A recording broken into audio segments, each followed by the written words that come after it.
All right, everybody. Thanks for joining me today. And today, I'm going to be talking about some things going on in the Pokemon market. Like I said, I'll give a few moments for some people to get in here that want to join in.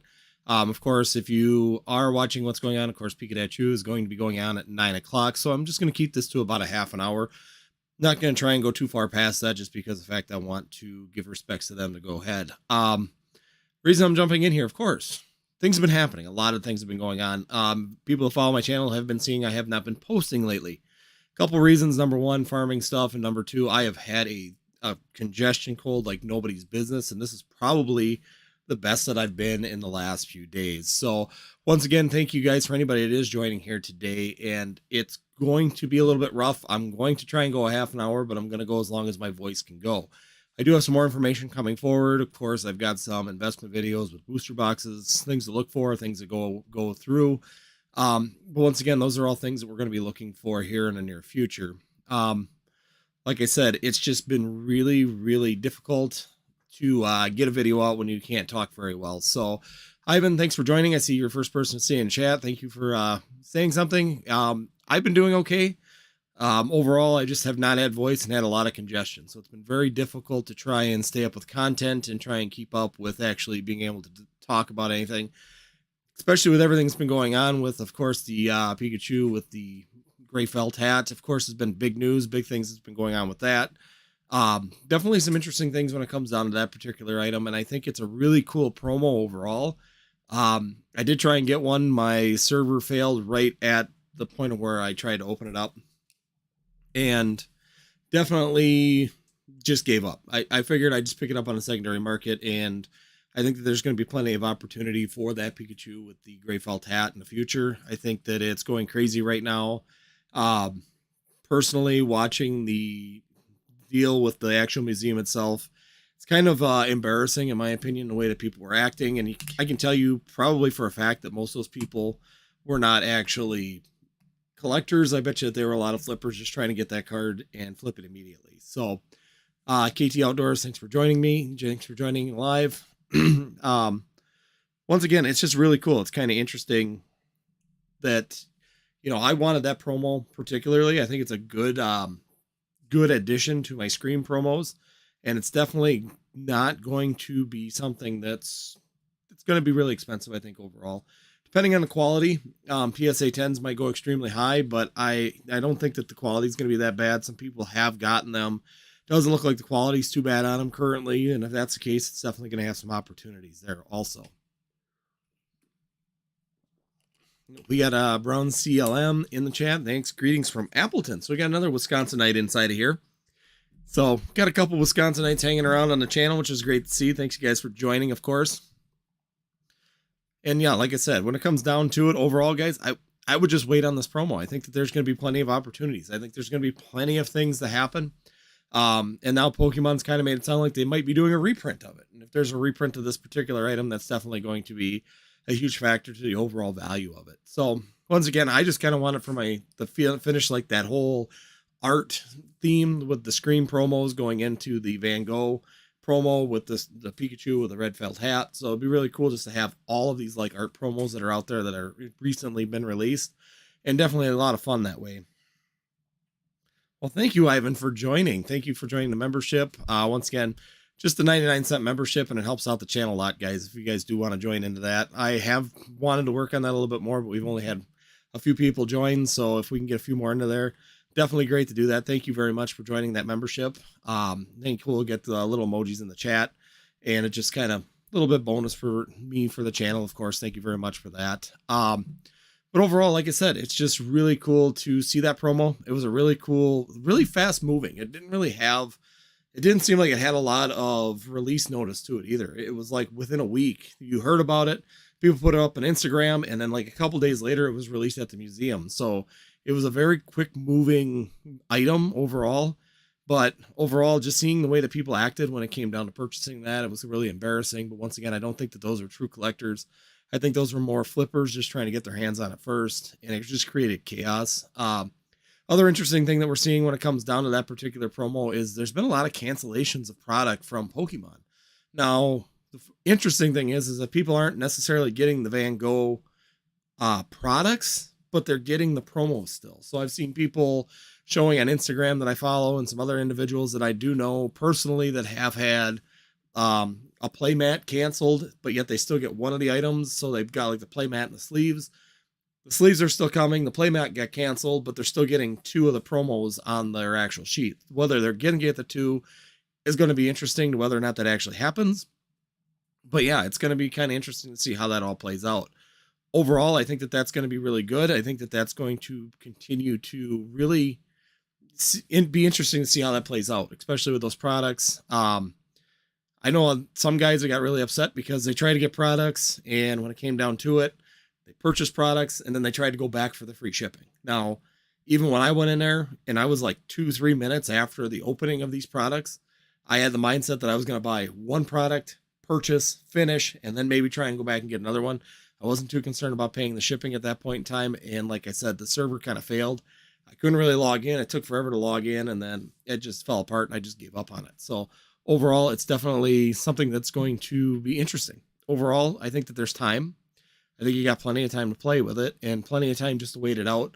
Even the Scream promos at one point dropped really, really far down in price before they gained popularity. Again, it went up. Moving on from that, looking at other things in the market currently, there's a lot of things going on currently when it comes down to the actual Pokemon. Pokemon 151 definitely doing really well. We're getting our second wave. Things were just getting released today. So we should be seeing the Alakazam box, the Zapdos box, and I believe the UPCs got released today. So we should be seeing those. If you did have pre-orders on those should be shipping, or you should be receiving them here within the next couple days, I would assume. Have been seeing people opening up the UPCs now. Been seeing people open the Zapdos and the Alakazam boxes.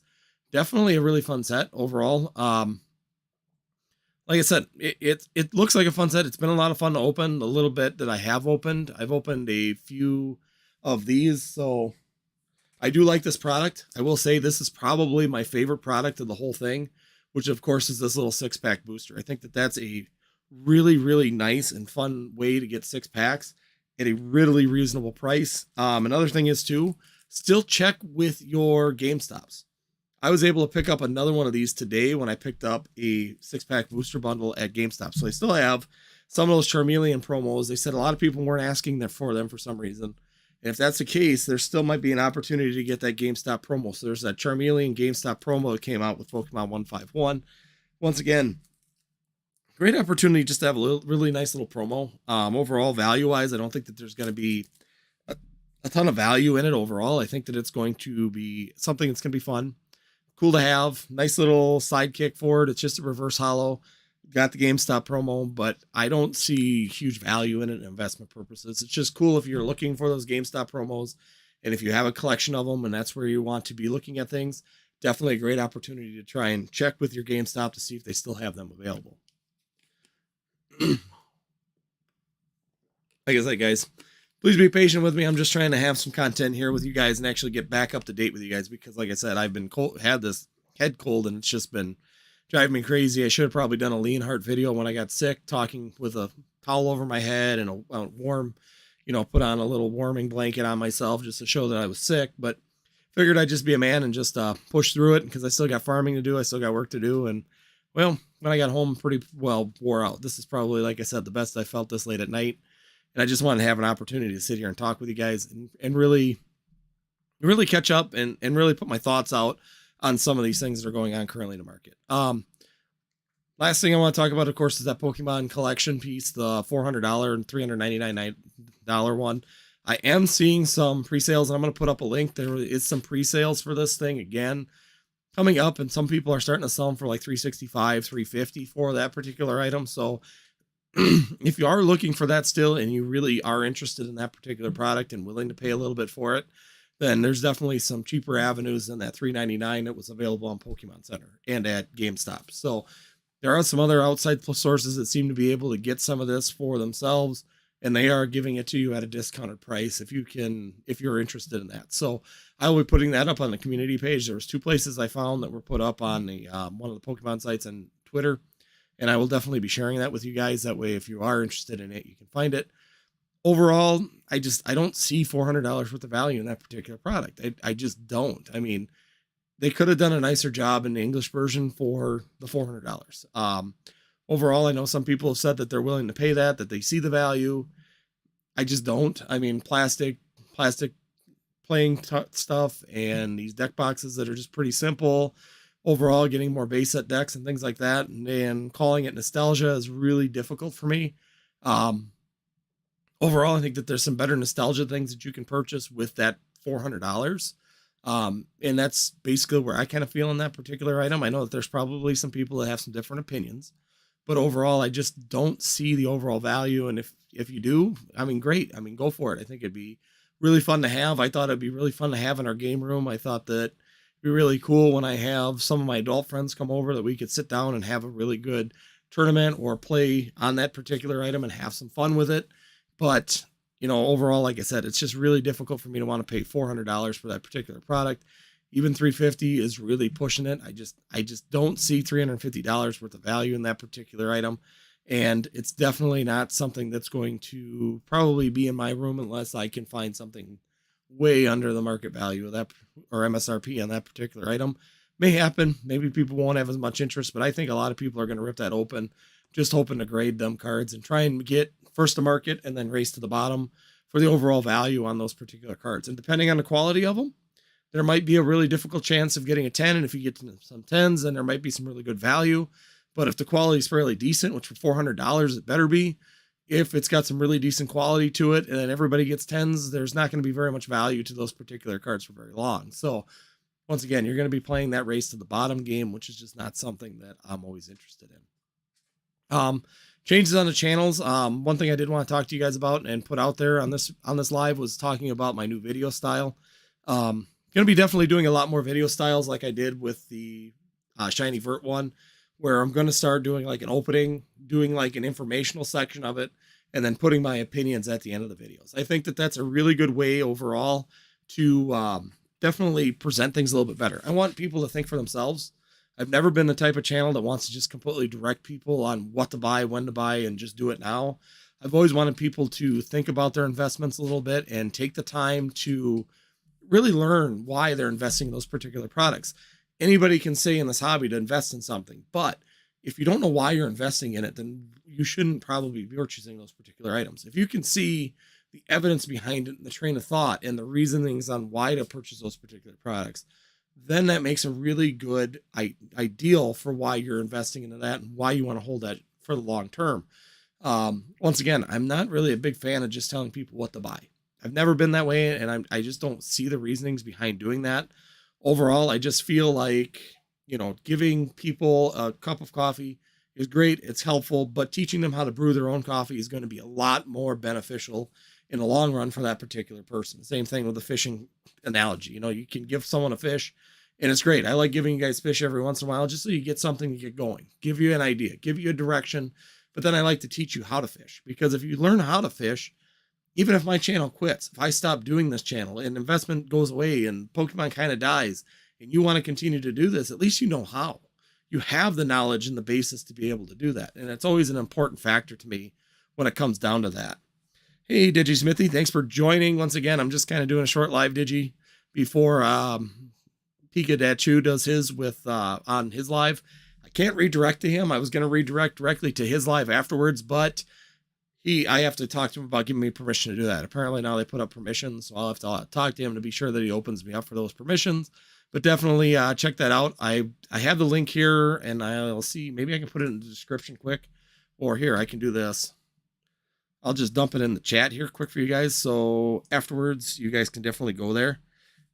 Definitely going to be a really interesting or fun chat. So there's the link for that afterwards. It starts at 9 o'clock. I'm going to try and be done by 9 o'clock. That way we can get away with that.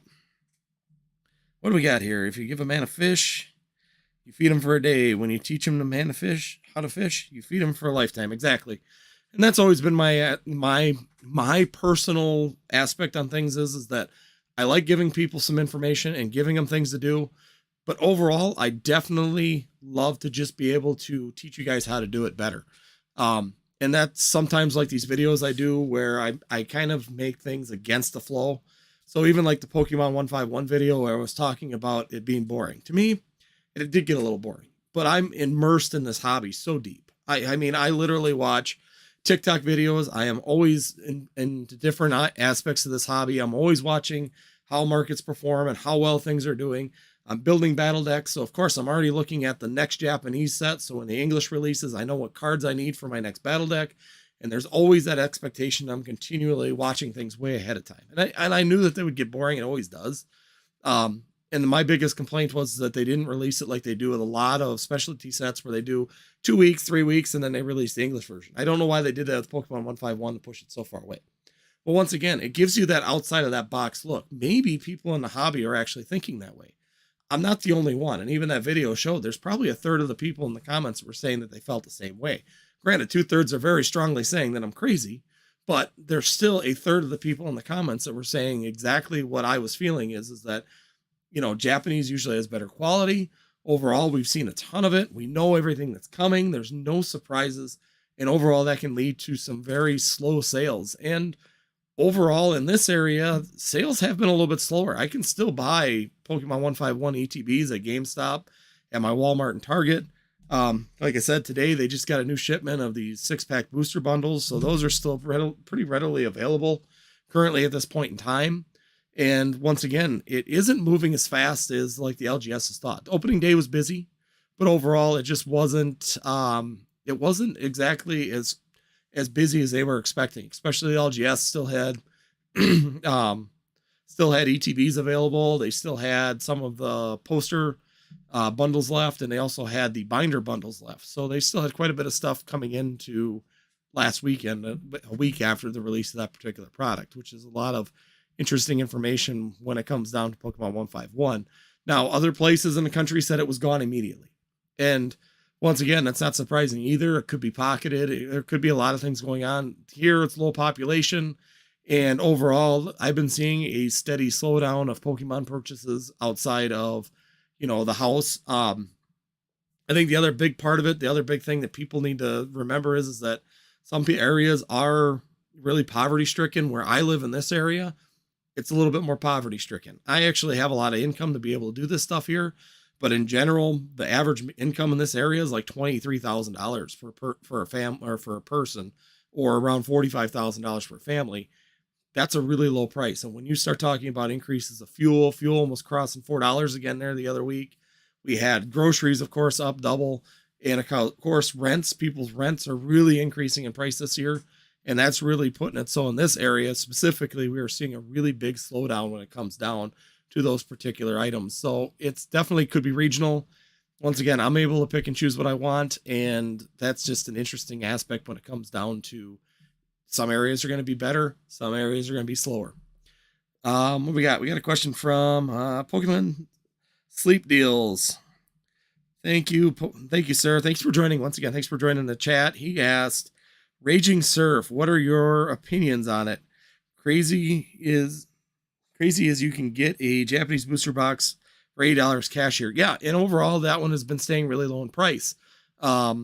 I'm not seeing the crazy trainer inside of it that we were with like Scarlet and Violet going into, a lot of these other ones. We're seeing a lot of different things when it comes down to it. Yeah. Overall, Raging Surf, I think, has some really good playability. I think that there's going to be some really, really good cards inside of that particular set. And I think that there's going to be some great opportunities on the English market. I still think overall right now, when it comes down to Scarlet and Violet, the most slept on set is Paldea Evolved. And if you look at the pricing of a booster box right now of Paldea Evolved, I mean, geez, it's sitting there at about $90. And you can look at some deals, getting them at like $98 to $93 for a booster box of going back down to Paldea Evolved. I think that that's a steal of a deal for that particular set. It's a really strong set. It's got a lot of different cards in it that are really, really, to me, slept on collectible cards. And overall, the performance of that set is really, really down. And I think Pokemon 151 was a big factor of that. Obsidian Flames, the Charizard set was going to be a big factor of that. And overall, I just think that that was where I would actually be looking at before Raging Surf. Raging Surf, I think, is going to have some good playable cards coming out of the 2 Japanese sets for playability in the TCG, but they really don't have big chase cards yet. There's a lot of changes in those particular cards going to that ancient style, ancient and mechanics style or digital version. And I don't think that that's growing on people as much as Pokemon thought it would. I think it's going to be a little bit slower of a grow, But overall, I do see some potential in that particular one too. I would let that one release. I would let it slide out, and I would let it go for a little bit and just see how the English version actually pulls out of it. And yeah, I mean, Raging Surf right now, I've heard people still buying it right around $60 a booster box for the Japanese version. So overall, definitely some great opportunities if you are looking for some Japanese sets and you really are interested in opening those. Definitely some really good pricing right now on Raging Surf, and the Japanese craze is still pretty good in the English side. So you can have some really good sales on that, even opening it. If you're doing like box breaks and things like that, great opportunity. I've been seeing that Raging Surf be selling for a really decent price currently in the market. Craig, thanks Craig for joining once again, joining in the live. Found 151 ETBs in my hometown for $85. Seems a bit steep, but eventually $85 will be considered a great deal. I personally think my time is more valuable. If I see it and I want it, I will purchase it. I think you're right. I think we'll see some reprints of 151. I don't think that this is going to be the only release of that particular set. They always seem to tend to reprint them now. Even Crown Zenith is getting a reprint. Someone did ask in the comments, I was told that the pre-orders for the second wave of Crown Zenith will be shipping out from their stores on October 14th. So I'm guessing that they are getting the reprint in the store October 14th, and they will be shipping it that day. So once again, I do definitely think that it's definitely going to be a really good opportunity to wait. Pokemon 151, like I said, I'm still seeing a lot of the Pokemon 151 available in spots. If you look, if you're really patient, once again, I think if you time it, 85, I think if you were really worried about not getting the opportunity and afraid that you're going to miss out on it, 85 is still a doable price. I think overall for the long term, 5-10 years, 85 is not going to be a problem. I think that they'll overall catch up to that particular set. But I definitely think that there's going to be a great opportunity to maybe wait for some more reprints of that particular set and then watch it come down. What do we got, Digi? You're busy typing. What do we got? I'm switching out of getting into much sealed now to Paldea Evolved. I think I'd prefer to use the $100 to pick up some of the mid-tier raw cards in that set. Yeah, definitely could. If you're definitely just looking at the factor of just buying singles, definitely. I mean, if you want to be a singles investors, there's some great, awesome singles inside of Paldea Evolved, and they're doing really well. There's a lot of cards in that set that are staying pretty steady. Overall, they're going to be collectors' favorites. I definitely think that there's going to be some great opportunities to jump on that and have that opportunity to get those singles and hold them. If you're more like me, where you like the sealed side, I definitely think even the under the $100 price for a booster box is still a great price. If you want to sit on one, sit on a case of them. It's not a bad price to be able to pick them up right now. I would say, I know, but I feel after rotation, it'll be $70 for a bit. Yeah, I think so. I think you're probably right on that one, Digi.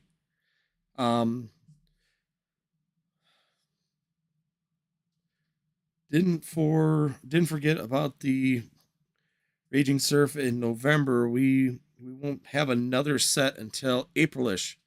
So expect more 151 during that gap. Exactly. That's what I'm saying, Digi, is that I am guaranteeing that they're going to print 151 in that gap. That's what Pokemon does. They're going to fill that gap with 151. We'll probably see a Paldea Evolved reprint in that gap. We'll probably see some more Obsidian Flame in that gap.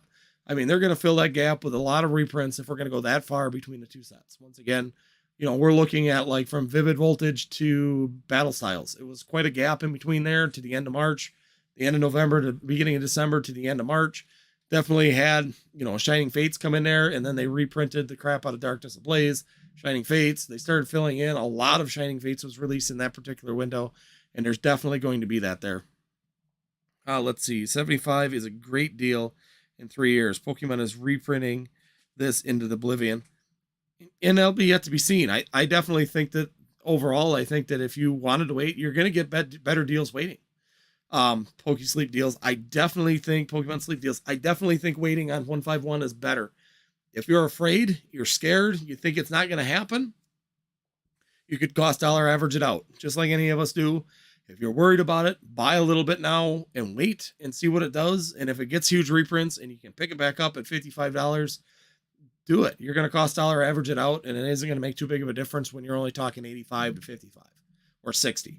I mean, you can cost dollar to average that out pretty quickly to where you're still going to get ahead really quickly on that particular set. So yes, 3 years, 5 years, 10 years down the road, I think 151 is going to be a really fun set. A lot of people are going to be excited to open it. If I was flipping, I worry about prices a bit more, but with the mindset of 10 to 15 year hold, it'll be a 5. Yeah, I think you're absolutely right. I think overall, if you're looking at the flipping aspect right now, Pokemon's hard. And that's why I've been having a really hard time. Why I'm having a really hard time doing investment videos. I could sit there and keep pushing booster boxes and tell you wait 5-10 years. Everybody's doing that. That's the most easiest cop out when it comes down to investment. I can sit there and say that, but ETBs and booster boxes, I could list any one of them that has reprint tomorrow. You know, go buy Lost Origin, go buy Brilliant Stars, go buy Astral Radiance, go buy Silver Tempest. Buy it now because there's probably not going to be another reprint. Wait 10 to 15 years, pow bang, you're going to make a bunch of money. It's the most generic thing and when it comes down to investment.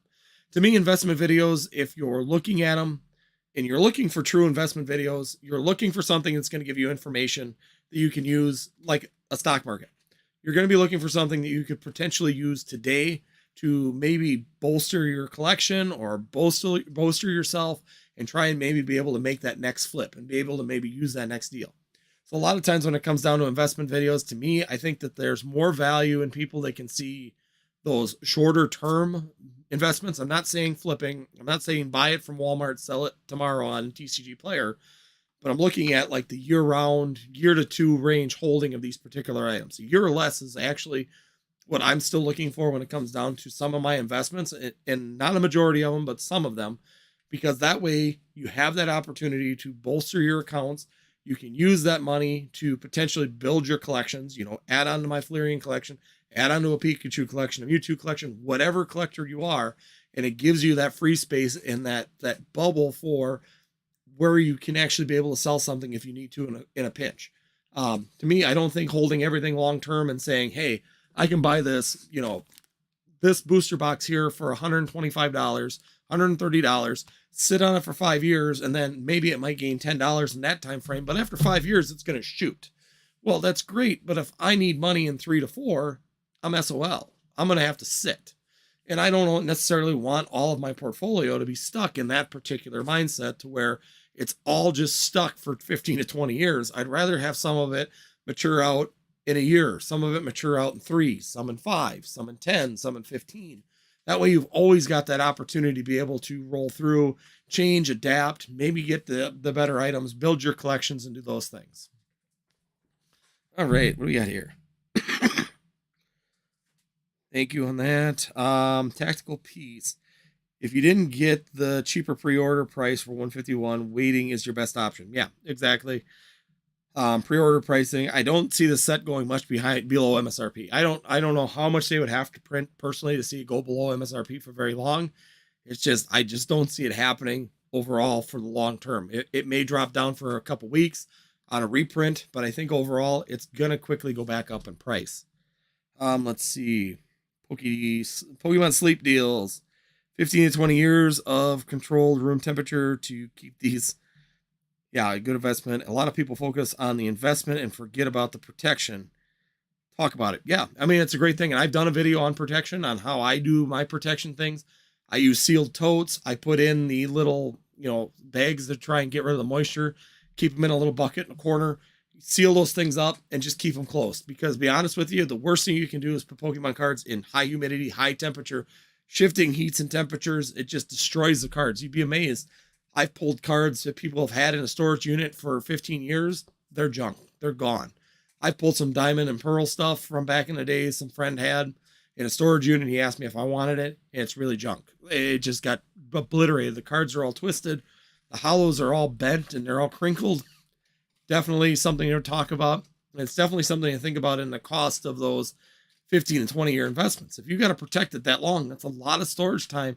That's a lot of time that you got to make that stuff stay safe to where it has that value. And that's been one of those things that's very difficult. And yeah, it's a great point that, I've done a video on how I do it, and it's definitely something that I could link, but it's definitely something to consider when you're looking at that long term. Digismithy. Sometimes it's just foresight. I took a break from Pokemon and put money in Lucana pre-orders, sold it, and now got more money for Pokemon. Exactly. I mean, and then sometimes you got to do that. Play outside of our market. Go to a different market and see if you can capitalize it. I did it with One Piece. It worked out fairly well when I first did it. So One Piece was one of those items I jumped into for a little bit. Bought some pre-order stuff, got some really good pricing, sold it, brought it back to Pokemon, bought some more Pokemon. Pokemon stuff is my favorite hobby. I love collecting Pokemon. I'm not going far from Pokemon. Overall, I definitely think it's a lot of fun, and it's definitely my favorite place to be.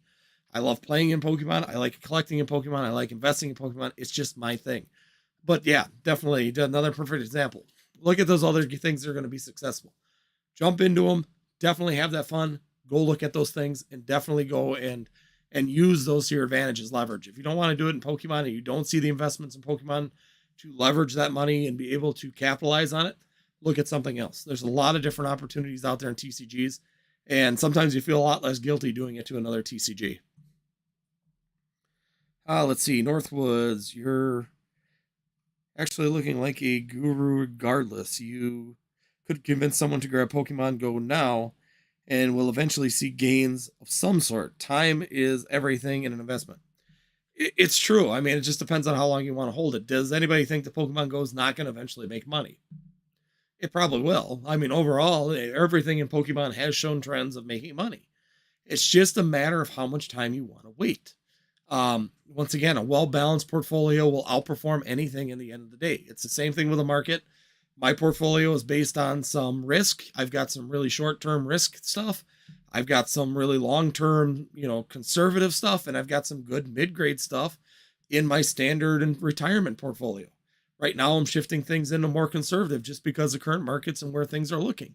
But in general, I try and run all three gambits. You try and run things so that you have the best opportunities to succeed and be able to cover yourself and create these pillows and create these little separations to where you have accessible income in case of emergencies, in case you want to shift, in case you want to buy something, in case you want to be able to do something. I don't want to have money where I've lost money in 10 years if I need money in 3 or 5 or 6, right? You need to have that well-balanced portfolio. And yeah, Pokemon Go overall probably will do well.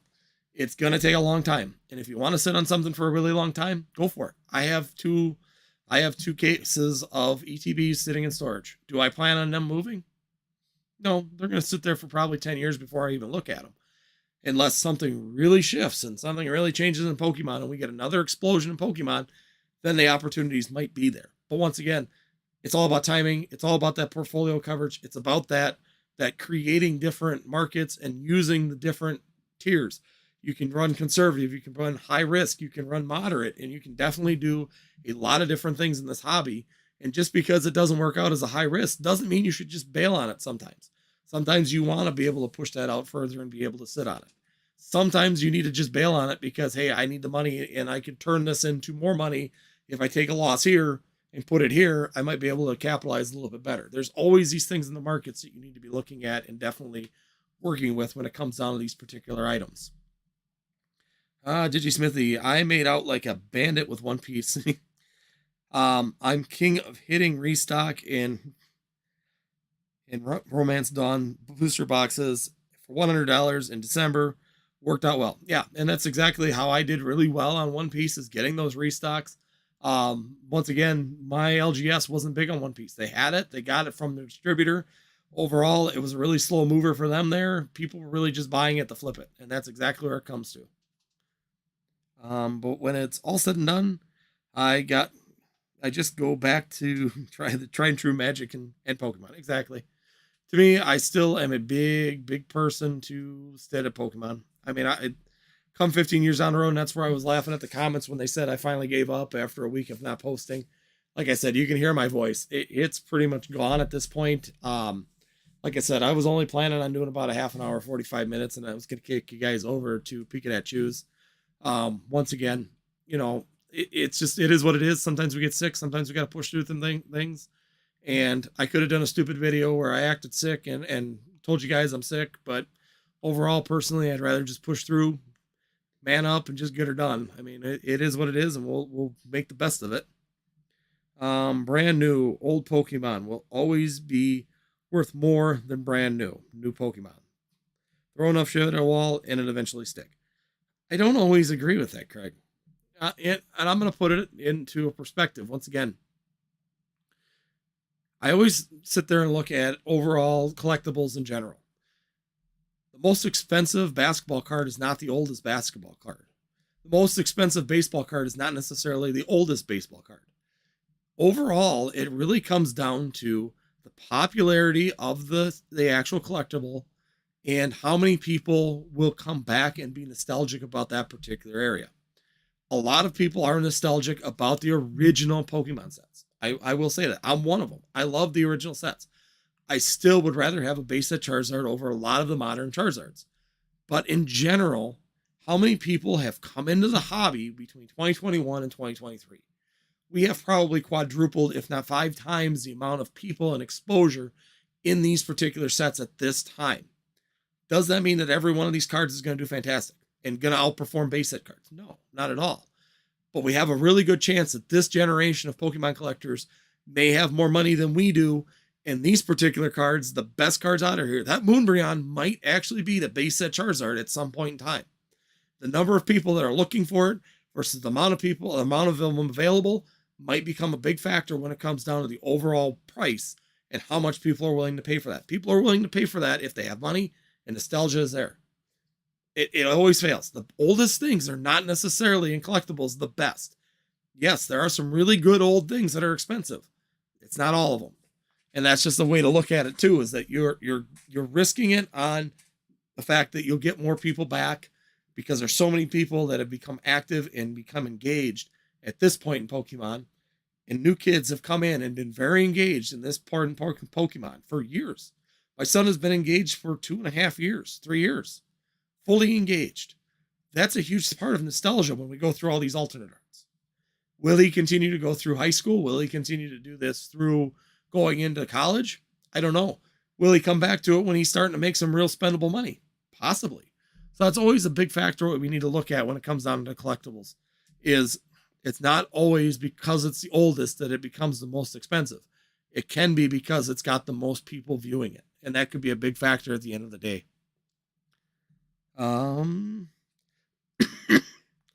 Let's see, my portfolio, 401k, stocks, high investment. Yeah, exactly. That's pretty much, I fill up my 401k, I put on my max, then I start putting some in my savings account, and then, yeah, it goes to shiny cardboard, and I put way too much in shiny cardboard probably, but I enjoy it, and it is what it is. Craig's. Most sets will see 2 times gains in 5 years. Some sets will see 10, but a little bit of everything, and it'll work out. I think long term you'll win. I think so. I like I said, I think if you buy anything, and you can do an investment video on buying anything, realistically, you're probably going to see 2 times gains in 5 years. Is that bad? No. I mean, 2 times gain on shiny cardboard is still not a bad buy.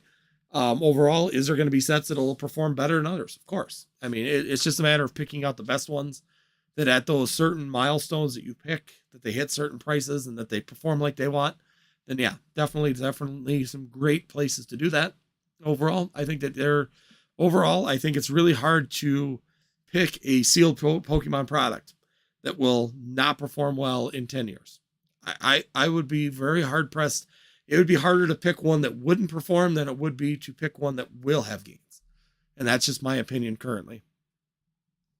Each generation of Pokemon games will be someone's first introduction to the Pokemon, and that will be their favorite generation. Exactly, and that's my point. I mean, how many new people got introduced to Pokemon in Sword and Shield? How many? Millions of people got pulled into that. And that's going to be definitely a huge factor when it comes down to the overall value of some of these cards in 20 years, 25 years. It's going to completely change the mindset, and keeping the mindset that the base set and that the WotC era cards are always going to be the best is not necessarily the safest bet to make. And it's just how collectibles work. Overall, it's definitely going to be interesting to see how this overall plays out and where things go. I think that there's going to be a lot of Sword and Shield set cards and these alternate arts that will be right up there with the best of the best. And it's just a matter of which ones And can you pick the right ones? And can you get a good enough quality one to where they will have that value? The people who flocked back to the hobby in 2020 will eventually come back. History repeats itself. And those who are introduced during SNS will circle back. Nostalgia years from now on. And that's exactly it. Every time we have new people introduced, and once again, WotC was big. Why was WotC big? It introduced probably the biggest amount of people at one time. You had millions of people jumping in on WotC. That's when they came in. That's why nostalgia's there. That's why they're the most expensive. Why do you think Diamond and Pearl doesn't perform? Diamond and Pearl was a dead era. It really was. That was the dying era of Pokemon. I didn't even make it to Diamond and Pearl. I made it all the way through EX era. Once I got through EX, I stopped playing. I moved on and I had a life. I had a family. I had a wife. I had a job. I had a career. Things changed. I wasn't able to pursue all the way through, going through Diamond and Pearl and Heart Gold, Soul Silver and Black and White. XY. I came back in Sun and Moon. So overall, you're right. Nostalgia is going to be a real factor. People will always come back for those cards, but you're definitely going to continue to see this layered effect where you have WotC be really high. But what happens when I start to die? It's hard to believe, but in 30 years, when we all get to be 60 and 70 years old, as of right now, the way human history goes, we're going to start disappearing. My age will start disappearing. Will WotC era cards hold up when my age starts to disappear? In 40 years, is it still going to be here? We're getting into our 80s and our golden years. Is Pokemon that WotC era going to hold up, or will Sword and Shield start overtaking it? That's just things to think about. And it's definitely hard to sometimes fathom that. And it's a really difficult thing. But overall, there's always those things that could happen. Every era is going to have people that are going to flock back to it. There are people that still say that Black and White's the best era ever made. That's when they started. People will say Diamond and Pearl is the best era it's ever made. I've heard people say that Level X cards are the greatest cards out there. It's whatever is nostalgia to you. When you came in, and your first memories in the hobby are always going to dictate what is the best place that you want to be and where you want to fall back to. To me, I still like old WotC Hollows. I'm never going to walk away from that. Overall, I think that they're fantastic, and I think they're a lot of fun. I love finding them. I love going to garage sales now, running into a box of them, picking up some old WotC, going over even an EX. I accidentally just fell into a couple gold stars in a garage sale. Yeah, I paid $200 for the cards, but I got over that in the gold stars inside of that box. Garage sales things still are a thing. Go look at garage sales if you're around in the town. People did miss the bus, and they are putting all these cards out there now still from time to time when they're cleaning their attics and moving things around in their house. They didn't do it during the correct time period, and the opportunity is there. So once again, guys, like I said, I was going to try and stay between a half an hour and 45 minutes. I can barely keep talking. Once again, thank you guys for everybody that's been joining here. Definitely, if you guys would like to help the channel, definitely hit that membership. It's 99 cents. You get the emojis. I'm going to try and do lives now bi-weekly. That's kind of going to be my goal from now on, is that every other week I'm going to be doing lives and filling in that gap with this, because I do want to sit here and have a conversation with you guys. I think it's really good. I don't know if I'm going to commit to weekly yet. Possibly in the winter I might go weekly, but definitely going to be doing that. Otherwise, thank you guys. Thank you for joining me here tonight. Here, I'm going to put the link up there once again for Pikachu. He's got Catch 'em All collectibles and everything up there for you guys. So there's the link. You guys can go jump over there since I can't redirect you. Once again, thanks, Craig. Thanks, Digi, for joining in. Definitely always appreciate your guys' comments in the chat. Definitely really fun. Yeah, thank you, Antonio. It's clearing up. It's getting a lot better. Last week, I couldn't talk for more than 5 minutes and I was done. So it's definitely getting cleaner, definitely clearing out. Like I said, it wasn't COVID. I checked like 4 times thinking it was COVID. It was not. So, and like I said, we've been farming too. So it was just kind of a double. I'm too busy chopping, trying to finish up everything for the farm, for the cattle, for winter, trying to close everything up. And then on top of it, got this cold, and it's like, yeah, I couldn't push through any videos to try and get them done. But thank you, Craig, for that. That's definitely one of my favorite quotes. And once again, guys, thanks guys for watching. Have fun with Pikachu. He's definitely gonna have a good live as always. He's always got some great people over there. Other than that, guys, we'll see you next time here